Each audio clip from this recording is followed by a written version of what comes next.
What is going on, everyone, and welcome back to Food and Wine Festival. Today is opening day. I'm super excited.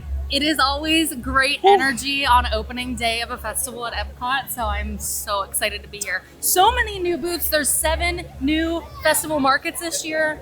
A bunch of new food. It's going to be great. I'm so super excited for the ciders. We've got the most ciders that we've ever had at any festival before. Plenty of flights. Probably not going to do them all today. But we're going to try a bunch of new food and definitely some new ciders. Oh, yes. So, let's go chow down. I'm starving. All right, so if you've never been to an Epcot festival before, Food and Wine is definitely one to start off with if you have the opportunity to do so. And if you don't know what this is, Food and Wine is an opportunity for you to try food from all over the world, see entertainment representing different cultures, buy food and buy merchandise, and all while getting to explore everything that Epcot has to offer. So you're going to have what are called global marketplaces, and these are where you're going to taste your way around the world with authentic global cuisine and beverages. And then we've also got festival merchandise, shop from the official festival merchandise collection at festival markets and port of entry. Both of these are going to be located near the start of World Showcase. Okay, so we are currently waiting in line at port of entry. We're going to go inside and try to see some of the merchandise. But while we're waiting, something that I did go do at a festival marketplace is I got my handy dandy gift card. So this is a tip that we always like to give you guys, which is to always use a gift card whenever you guys come to the festival. It helps you to monitor your spending. It helps you to set a limit, because it's pretty easy to just walk around and swipe your credit card or swipe your debit card and totally forget about it. And at the end, you've spent like $250 on food and drinks. Or more. So we always like to just start with $100. So we put $100 on our gift card, and it's always right here. So we can just walk around and super quick, super easy. And yeah. All right, so we do have some new mugs this year. Apple Orchard. This is actually back in Canada, I'm pretty sure. These are okay mugs. Definitely probably not one that I'm going to get. I definitely want a branded Food and Wine mug, because you guys know that I'm always collecting the mugs.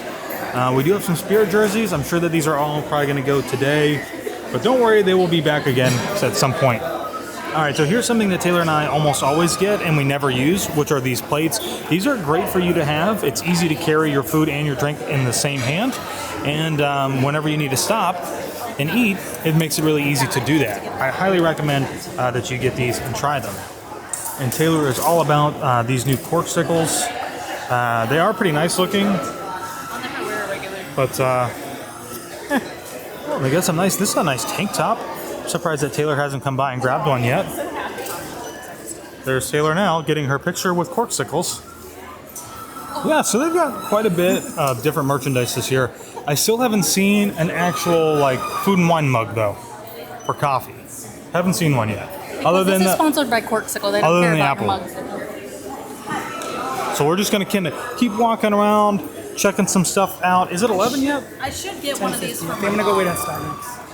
All right, so it is almost 11 o'clock, which means Epcot has almost officially opened up. Some of the food places are starting to take some orders, and we are going to start at the saucy, swanky Swine, which I believe is right up here on the left-hand side. This is a brand new booth this year, and I'm telling you, I'm going to get everything on the menu. Our first stop here in Food and Wine Festival for 2021 is the Swanky Saucy Swine, which I really feel like is, what's that song?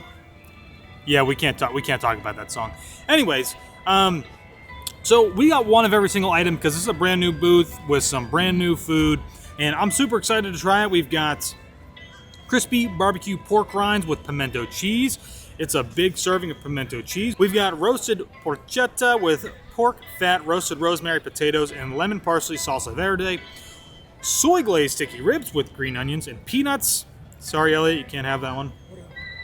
And crispy pig ear salad with fire roasted tomatillo sauce, pickled red onions, queso fresco, roasted corn salsa, and avocado cream.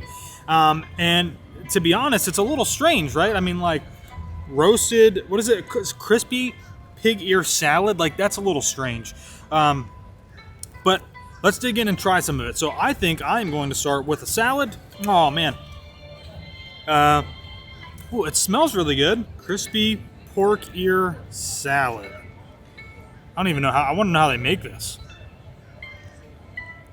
I like that it is, maybe not sour, but it's very kind of vinegary. I know that's probably not the best word to use here. But I think what is most shocking about this is the textures in here. The crispy pork ears, because of how they're like shredded and pulled apart and then fried, are actually quite pointy. And so they will like stab you. And some of them did stab me. But this is fantastic. I love the avocado in here with the pickled onions, the corn, the tomatillo sauce. I mean, it's fantastic. It's a little bit light. It doesn't feel very heavy. And just overall, I mean, shockingly good. So we've had our salad. Let's go with our appetizer, which today is going to be the pork rinds and pimento cheese. A pretty decent bag of pork rinds and a much larger serving of pimento cheese than I would have ever expected. I am actually not a fan of pork rinds, so, you know, first timer here. I don't get a lot of flavor in the pork rinds, but they are like an airy, kind of crispy chip, which is kind of nice as far as texture goes. It's not bad. Not my favorite, but again, like, I'm not a huge like pork rinds fan. This does have a little kick to it. And the consistency of the pimento cheese is, it might be because it's been out, right? It's warm, we're in the summertime, but it's starting to get kind of runny. So not my favorite. But I'm gonna take this bottom one. Look at this, looks absolutely fantastic. This is our soy glazed sticky rib with green onions and peanuts, and it smells fantastic. Oh boy, I cannot wait. Something that I should always state, and I never do right when we get started, is that our experience today may be very different than the experience that you have when you come here to Food and Wine. Normally, opening day can be a little crazy, a little hectic. Food is 50-50 sometimes on preparation, presentation. Sometimes they open late. I say that because this is one of the best, most tender ribs that I've ever had at any food festival before, and it is fantastic. Oh, this sauce. Oh my God. So our last food option that we have here from the Swanky Saucy Swine is the roasted porchetta with pork fat, roasted rosemary, potatoes, lemon parsley, salsa verde. And as far as like the lemon parsley salsa verde goes, it looks way more like a pesto. Not a lot of actual sauce on here. Just look at this is like cooked almost perfectly. It's falling apart. Looks nice and tender. It smells fantastic.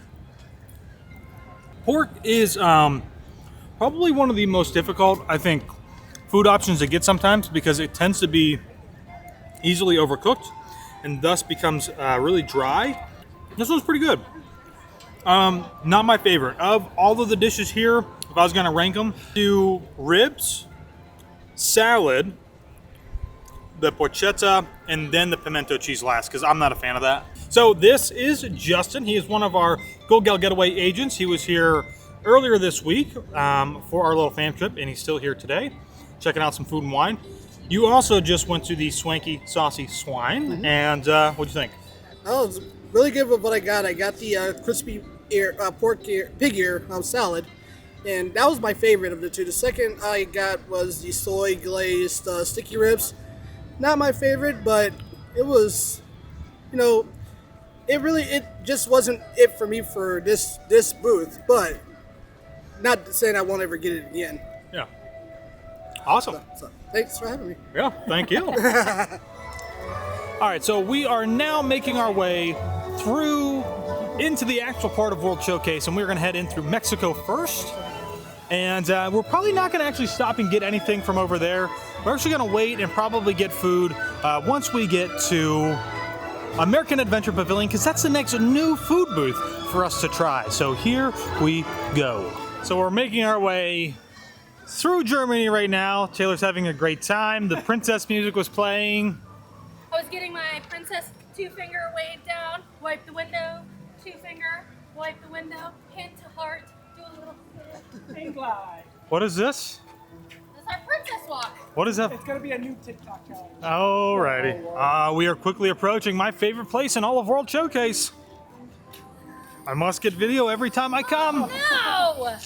Let's go see her. The food and wine flag's up. It would be on the main strip of the city. There they are. Oh, so cute. No trains yet, but they're back there. They're coming very quickly. Well, check out this. This is very, very new. Rotunda Bistro, I thought was replacing Hops and Barley. I hadn't even really looked, but it's actually inside of the American Adventure Pavilion, which is pretty darn nifty. And Elliot is going to be getting himself some food. Not really anything I want from here. So look at this. They have taken the entire inside area here and converted it to tables so you can sit down and eat. So you can now come in and relax and sit down. But Voices of Liberty are currently outside at the theater. So this is pretty cool. This is really nice. I'm super excited. So there's three options that are served hors d'oeuvre style, and I actually had to get all three. They are the chilled smoked shrimp salad, the wild mushroom and truffle tart with Gruyere and creme fraiche, and a chilled crab and avocado parfait with caviar. Okay, so the first one is the wild mushroom and truffle tart. That is delicious. Now, obviously, it's possibly an acquired taste if you don't like mushrooms or truffles, but really good. One downside I have to say about it is just I kind of wish it was warm. It's sort of room temp, which isn't bad, but I think warm would just give it that heartier kind of warm feeling to it. But the flavors are immaculate, you like that? But otherwise, delicious. So this one they didn't give much detail on though. It just says chilled smoked shrimp salad, but it looks like a lot of shrimp. This is curious. Okay, so it's not bad. It's not my favorite, but it's definitely not bad. You get a really strong dill taste. I can't taste anything else aside from like shrimp and dill. I can't really tell what's in this sauce. It doesn't say in the booklet, but it's pretty good. But like I said, not my go-to number one. This is delicious. This is the chilled crab and avocado parfait. One mini addition I would recommend is if they did it like on some sort of like bread or pastry or something like that. Exactly. But the flavors here are unbelievable. It's super fresh. The crab actually tastes super fresh. The avocado is really nice. It's really light, which is good too, but light but packs a punch in flavor. Coming back for this for sure. So our next stop is here at the Japan booth. This is not a new booth, but they do have some new food items here. And Elliot is going to get those because I'm saving my stomach for the Morocco stand, which is coming up next, Tangerine Cafe, to get some actual food from there. So we're going to see how this goes. We got to find a table in the shade. Now they have two new dishes, which I obviously have to get both. One is a tempura shrimp sando, which is crunchy shrimp served with yuzu crab, green onions, and eel sauce served on a bun. And the second one is a spicy hako sushi, spicy tuna and salmon served box style with red tempura crunch and volcano sauce. So aside from the bun being a little too bunny, the big surprise here is the yuzu crab. You actually really taste the yuzu in it, and it's really nice and bright and adds an additional flavor to, standard shrimp tempura and eel sauce, but really good overall. Delicious. I mean, it's sushi. Warning to people who don't like spicy, you might not want this. The volcano sauce definitely doesn't creep up on you. It's there. It's like, hi, hello, I'm spicy. So if you're not about it, I'd say stay away. Otherwise, attack and enjoy.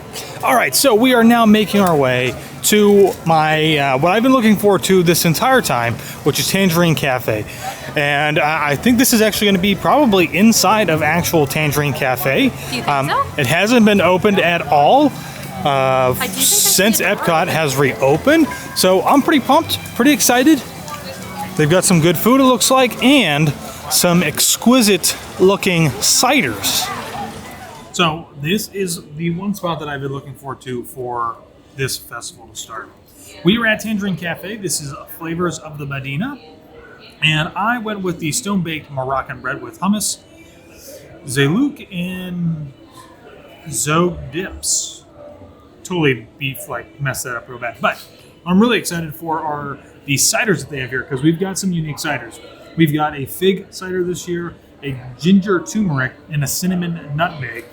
And so why not start off? This is the Three Daughters Brewing Fig Hard Cider. This is from St. Petersburg. It's not bad. It's pretty good, actually. It has just enough subtle fig taste in there that it doesn't just taste like a straight apple cider, which sometimes when you get these flavored ciders, they can kind of just taste like a regular cider and not really have that flavor in there. And it's subtle, but it's quite good. All right, ginger turmeric. It's very light, almost a rosé color. Well, not really, because rosé would be red, but that's another one, like I was saying earlier, where sometimes all you really taste is just a hard cider and not really the flavors in there. I don't really get a strong like ginger turmeric in there. Cinnamon nutmeg.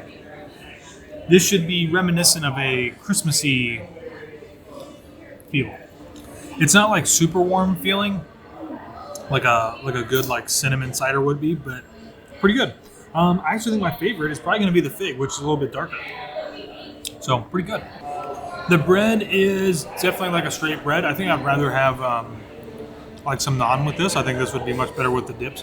But overall, I think my favorite is probably going to be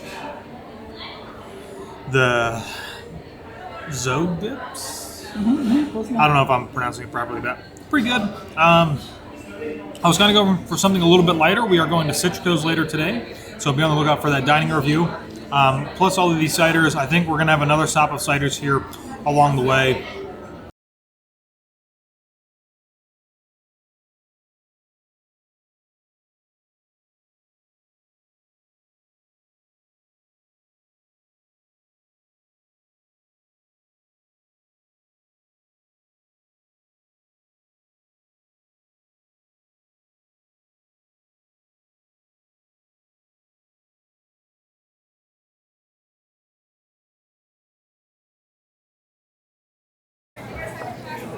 All right, so we are in the Appleseed Orchard, and I've got, this is the bourbon cherry cider, and hopefully it tastes good. I've never tried one of these before.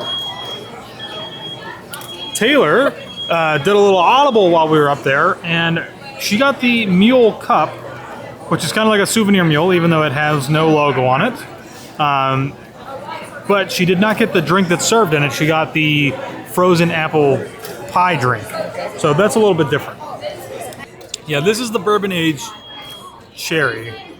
It's very different. This is not a standard cider taste. It has a more, it's more almost like a cherry and molasses. Yeah, it's very different. It's very strong. And I think so. I think it is kind of like that bourbon barrel flavoring in there. It's good. Definitely not my favorite, because I'm more about the, that kind of original cider taste with a little bit of a flavor on whatever you're trying to put in there.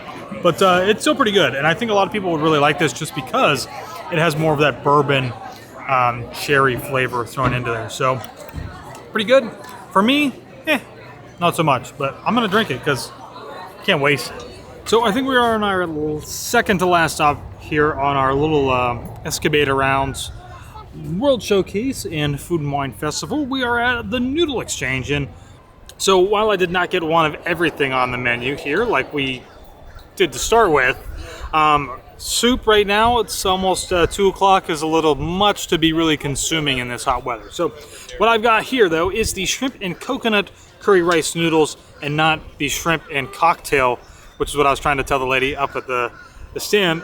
This is with shiitake mushrooms and Thai basil. This is gluten-free, and it looks pretty good. There is some heat in there from the curry. but it's pretty good. I actually would prefer to maybe have a fork or chopsticks. It's really hard to eat these rice noodles with just this spoon. Not too bad though. This would be a perfect dish. This would be a perfect dish for later in the evenings once the sun is set. It's a little bit darker outside, a little cooler.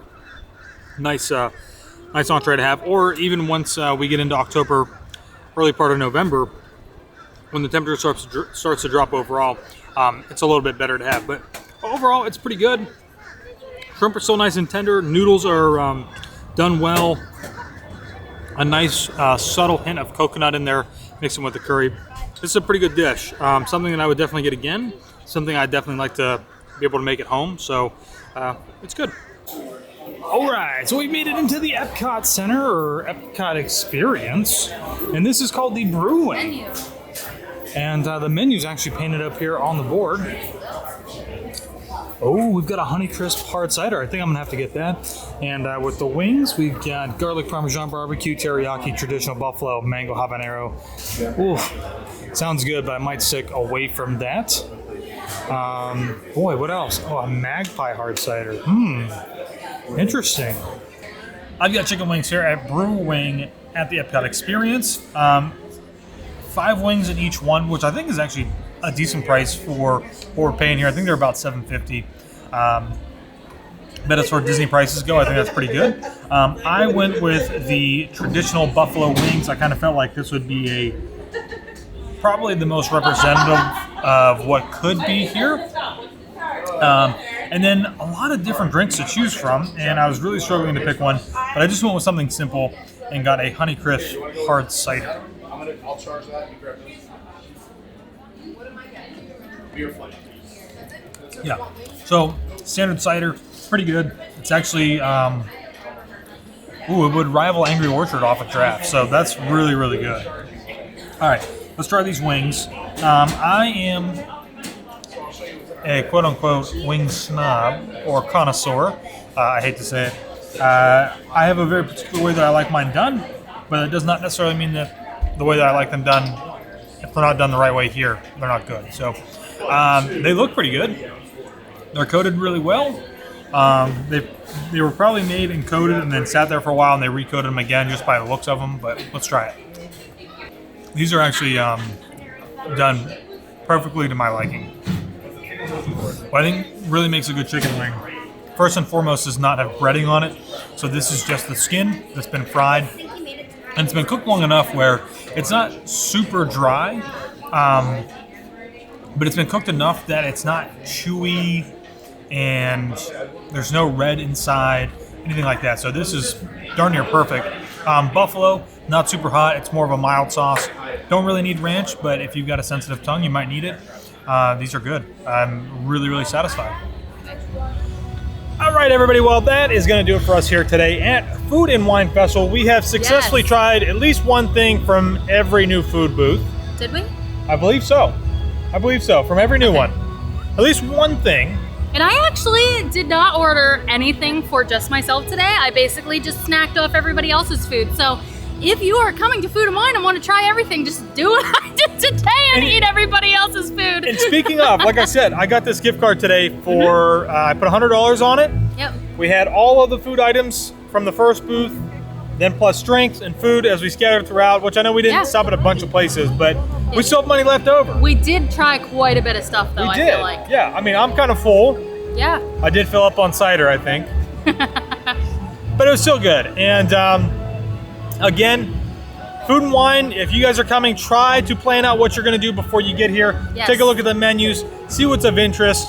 It's going to save you a little bit of time, kind of trying to decide here and there. Yeah. And get a gift card. It'll help you to budget and save money. And if you're coming to a festival, always keep in mind to maybe not book any dining reservations on that day because you're going to spend so much time eating around the world and through the festival that you're really not probably going to want to eat like a sit-down dinner and a sit-down lunch while you're here. For sure. And even though we are doing that today. We are.